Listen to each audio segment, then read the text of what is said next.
ते मुंबई हायकोर्टचं बेंच कोल्हापूरचं सुरू होतंय त्याचा अतिशय मनापासूनचा आनंद कोल्हापूरवासी, सातारावासी, सांगलीवासी, आमचे सोलापूर असेल किंवा इकडं सिंधुदुर्ग असेल, रत्नागिरी असेल त्या सगळ्यांनाच आहे।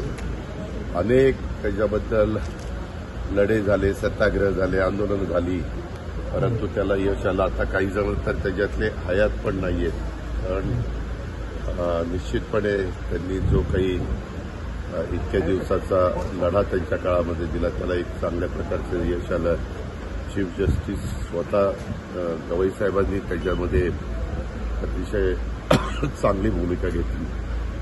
त्या गोष्टीचं समाधान आमच्या राज्यातल्या तमाम सहकाऱ्यांना आहे, आम्हाला सगळ्यांना। ज्याच्याला बरेच जण येतील, मला वाटतं चीफ जस्टिस आजच मुक्कामाला येणार आहेत आणि बाकीचे पण सगळेजण आम्ही त्या कार्यक्रमाला असू।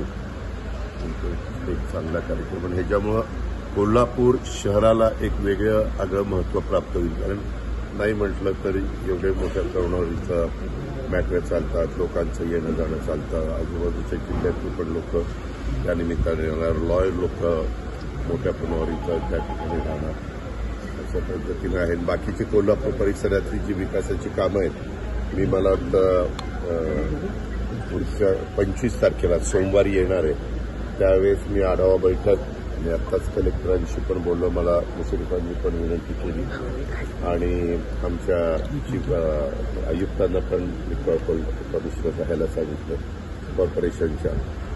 मी त्यावेळेस येतो आणि मग त्यावेळेस सगळ्याच आढावा जे काही आपण कोल्हापूरच्या करता करतोय त्याच्या संदर्भातलं बाबा काय काय चाललंय, काही राज्याच्या स्तरावर कुठल्या काही परवानग्या देणं बाकी आहे का, निधीची कुठली काही उपलब्ध कमतरता आहे का वगैरे, हा सगळाच आढावा घेतला जाईल।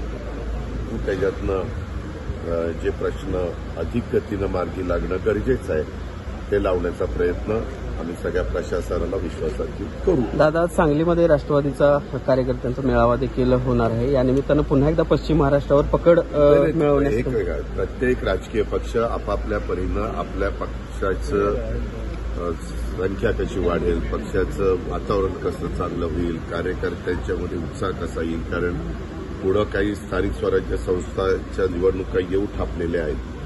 त्याच्यामुळं भाजप त्यांच्या परीनं, शिवसेना त्यांच्या परीनं, आम्ही आमच्या परीनं, विरोधक त्यांच्या परीनं, सगळेजण आपापल्या परीनं प्रयत्न करतायत। शेवटी जनता जनार्दन हे सर्वस्व आहे, ते त्याच्याबद्दलचा अंतिम निर्णय घेतात, पण जनतेच्या मनामध्ये विश्वास निर्माण करण्याचं काम हे ज्या त्या पक्षाला आणि ज्या त्या पक्षाच्या नेतृत्वाला आणि कार्यकर्त्यांना करावं लागतं। त्या उद्देशाने मी सांगलीमध्ये तो मेळावा घेतलेला। हो, आता रेड अलर्ट महाराष्ट्रातल्या बऱ्याचशा ठिकाणी गेलेला आहे। खरं तर मी कालच मराठवाड्यात आपल्या बीडला झेंडावंदनाच्या निमित्तानं गेलेलो होतो, तिथं पावसाची तशी गरज होती। आज आपल्या महाराष्ट्रामध्ये उत्तर महाराष्ट्रात पावसाची गरज आहे। सगळ्यात कमी पाऊस आज महाराष्ट्रात कुठं आहे तुलनात्मक, तर तो तुमच्या माझ्या नंदुरबार जिल्ह्यामध्ये आहे।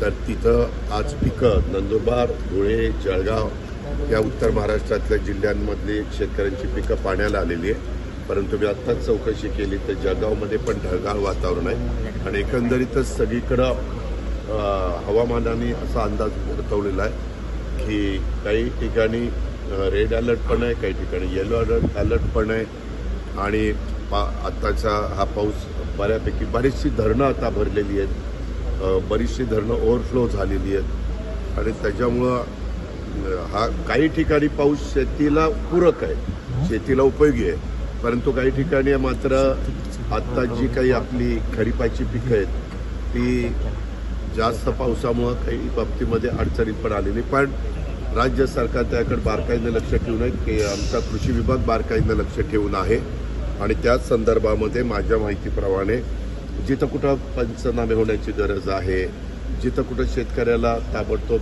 सहकार्य करण्याची गरज आहे, त्या प्रकारे हे आमचं महायुतीचं सरकार प्रयत्न करतंय। आम्ही सगळेजण तिथं लक्ष देतोय। विभागीय आयुक्तांना आणि जिल्हाधिकारी महोदयांना पण सूचना दिलेल्या आहेत की तसं नुकसान झालं तर वरच्या आदेशाची वाट न बघता ताबडतोब पंचनामे करा।